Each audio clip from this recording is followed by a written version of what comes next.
Ok. Bună ziua! O să se vrea un filmuleț la care cei mici să nu aibă acces. Ar trebui să fie foarte simplu, mă, normal, ca telefoanele mobile să rămână doar în posesia dumneavoastră, da? Asta e. Se întâmplă să mai intre. Și unde nu trebuie.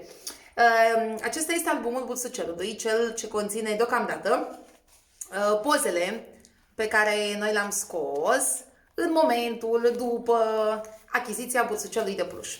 Ceea ce eu vreau de la dumneavoastră este să-mi completați în privat câteva date despre cel mai bun prieten al Bursucelului, adică copilul dumneavoastră. Și mă refer aici la, vă voi trimite, dacă este nevoie, și cred că ar fi de fapt util, imperios necesar, o schemă cam cum ar trebui să arate întrebările, respectiv răspunsurile, ca el să poată fi completat și să aibă impresia, să aibă aspectul unui oracol. Ca să se cunoască între ei. Apoi vom face o discuție mai amplă despre uite ce mănâncă, uite la ce se uită.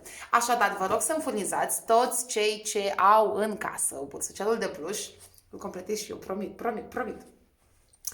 Date despre copiii dumneavoastră, la ce se uită la desene animate, ce le place să mănânce, care este jucăria preferată, care este culoarea preferată, care ar fi călătoria ideală, ce le place să facă în timpul liber sau ce nu le place să facă, ce detestă, ce îi enervează, ce îi supără. Aș vrea să nu depășim 20 de aspecte, că nu avem unde completa și să rămână loc pentru fiecare.